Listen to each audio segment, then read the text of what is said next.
নমস্কার। কবিতা পাঠের সময় এখন। আমরা কবিতা পাঠে ছিলাম, আমরা কবিতা পাঠে আছি এবং আমরা কবিতা পাঠে থাকব।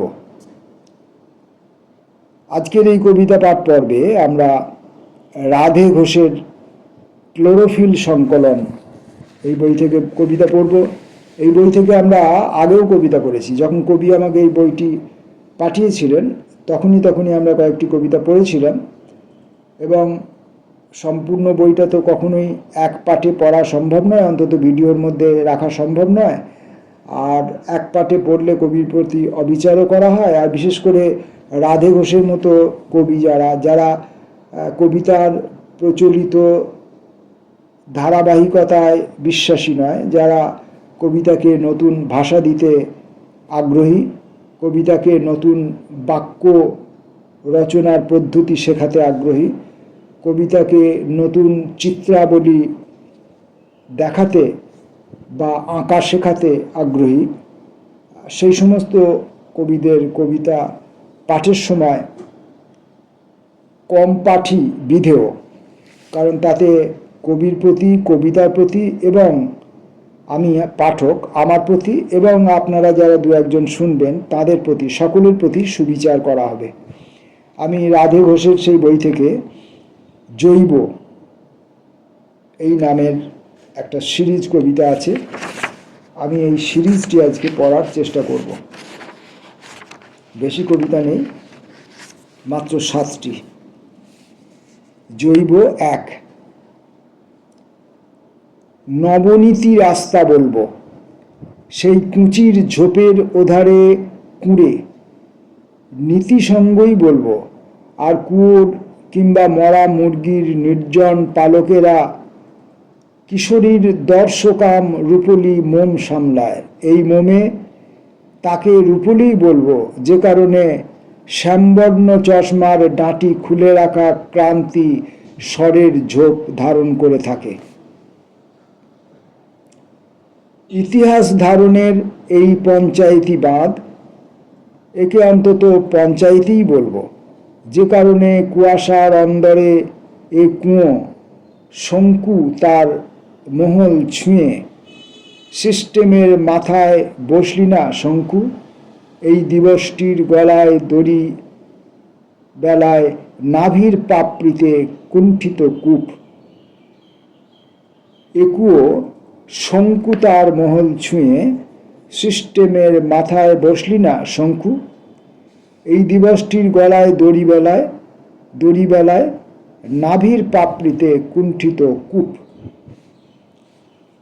রাস্তায় নীতি কিশোরীর সেলকম উৎসারণ, লিখিত চঞ্চল অন্তত মাস্টারদের ধাতব উল্লাসের একটা রাস্তার পর একটা রাস্তার মোড়।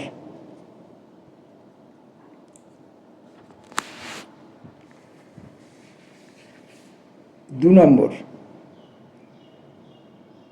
প্রণালীর ঘাড়ে চড়ার বদলে পন্থারা আমায় নুড়ি, মাটি, জল, পাতার ওপর, গলা, মাথা, ঘাড়, সোনালি খড়, শিরিষ খামার, পাগলা রাস্তার পদে ঘূর্ণি শঙ্কু, এইসব কূপের নিবিড় ধ্বনি ক্রান্তি চিহ্নিত করে। শীত স্বরের ঝোপ, 5 জনের মাথায় ঘাম ঝরা, অরহর নিষাদ অথবা কুয়াশার ধামাধরা আলু ক্ষেত, ত্রিশঙ্কু দেহপটের অর্জুন বৃত্তীয় সঙ্গীতের করা ধরে মেজরগুলি, রোম্যান্স তো মাইনরগুলি অতি বাস্তবতা। অরহর নিষাদ অথবা কুয়াশার ধামাধরা আলু ক্ষেত, ত্রিশঙ্কু দেহপটের অর্জুন বৃত্তীয় সঙ্গীতের করা ধরে মেজরগুলি, রোম্যান্স তো মাইনরগুলি অতি বাস্তবতা। আমি ঠিক পড়ছি কিনা জানি না, কিন্তু আমি যা দেখছি তাই পড়ছি। আর পাগলা রাস্তার বাস্তব পন্থারা টৈটম্বুর বাঁধের একলা কিশোর, সেচ কার্যে এই অনুধাবনটির রাস্তার নীতিটি অথচ বিপর্যয়। জৈব বুদ্ধির এহন নির্ধারিত ধাবন ব্যষ্টির সঠতা ছাড়িয়ে চশমার ডাঁটি খোলা মহল্লা ছুঁয়ে ফেলে। 3 নম্বর, হাসপাতালে নীতি প্রজাপতি ছেড়ে দেওয়া হয়। ইতিউতি বিষ রেণু, শ্বেত সিস্টার স্মিত, নয়নে কুসুম পরাগ, দৈত্যাকার সার্সি কফিনে সওয়ার ছোট ফুল পাতা ঝরা, কড়িকাঠে ঝুলন্ত বেতাল কুয়াশার সঠতা, বিবিধ জর্জারি প্রশ্নমালা পেরিয়ে ফুল কিশোরীর জানুতে জরুরি বাস্তবতা মোচন, গর্ভে দর্শমম সঞ্চার, এইসব জৈবকে তবে হাসপাতালই বলবো?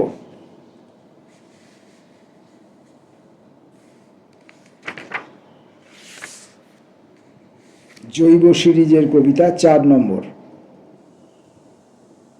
প্রণালীর ঘাড়ে চড়ার বদলে অভি আমার ঘাড়ে একটা ছলাৎ নদী, কিন্তু কিছু মৌ মন্থন, কিছু আমার মেয়ের খেলনা, শটান পাছার ঘোড়া রাজ্য। আহা, সেই সব স্বাধীন ঘোড়াদের বৈভব। যাই বলি না কেন, কোনো না কোনো নেশায় তলিয়ে যাওয়া বনভূমি, খেজুরের আঙুরের মালিকানাধীন নিজস্ব গড়, রাজবাড়ি, রাজা উদয়ভানু। তবু উদয় লগ্ন কুঞ্জ, উদ্যানময় সার ও বস্তুতে ইতিহাসের নুন, আজন্ম ফ্রেমে এক নিবিড় জোর, এবং আশ্চর্য তার ঠিক পাশে শঙ্কুর অনুপস্থিতিজনিত কিছুটা কালচে কুয়াশা। কেন এসব কুয়াশার অবধানে রহস্যমূলক সিদ্ধান্ত হয়? কেন হাসপাতালে প্রজাপতি ওড়ে? হাসপাতালের অরৈখিক অবয়বে জুনিয়র ডাক্তারদের শ্রম ও 5-এর গুণিতকে অভির শরীর ক্রমে সেরে ওঠে, এবং এইসব খড় পাতার বিকাশে সে অন্তত একটি ছোট প্রশ্ন ও রোগমুক্তি হতে পারে।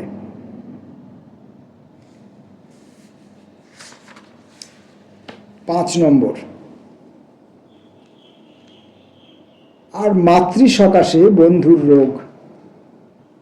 মণিমুক্ত ক্রন্দনে ছোট ছোট তড়িৎ করা বাষ্পঘন, তীব্র তমগ্ন রূপান্তরে বৃষ্টির জৈব। শরীরে উইয়ের ঢিবি ঝেড়ে আচম্বিত অবিনাশী ঈশ্বর কোনো বিনিময় দণ্ড বা দণ্ডায়মানতাকে চ্যালেঞ্জ জানিয়ে রাশি রাশি বুদ্ধি মণিকণা ধেয়ে আসে এখানে। এই করলা কারণ কুটিরে রাশি রাশি অতিবাস্তব লম্ফ, নিজস্ব নির্বাণে করলার ঠান্ডা জঘন, লোডেড ট্রাকের শব্দে পন্থারা বুক চিতিয়ে দেয়। এইসব ঘটমান শৃঙ্খলাকে আমি বুদ্ধিই বলবো। 6 নম্বর কবিতা। তাবৎ আলোচনা শেষে এইভাবে বাঁশবন, ঠান্ডা স্মৃতি, নির্যাস এবং 2-1টি পাখির ফিঙে, এজন্মে মামামারি বা রোমহর্ষক। গাদার দৃষ্টিকোণ আলো করা আছেই বলবো, এবং অস্থি যদি আশুত শেকড়ে বাক্যের সংগঠন। কূপ খননকারী শ্রমিকের গাথা না হয়, যদি আলোচনা শেষে নির্জন শৈশবে কৌশিক কাপন ছড়ায় এভাবে নিরালায়। জৈব সিরিজের শেষ 7 নম্বর কবিতাটি। সকল সম্পর্কের শেষে ফের খনন,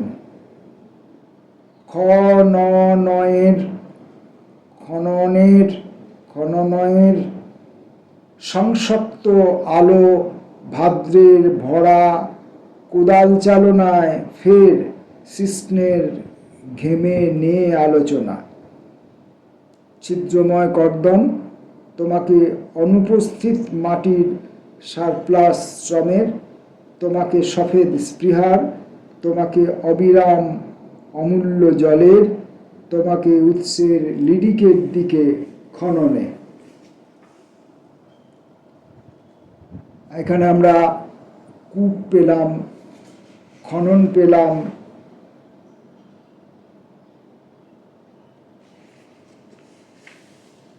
এবং ইত্যাদি রহস্যমূলক সব ব্যাপার, বাঁশবন, চশমার ডাটি, চশমা, হাসপাতাল, প্রজাপতি, মৌমন্থন,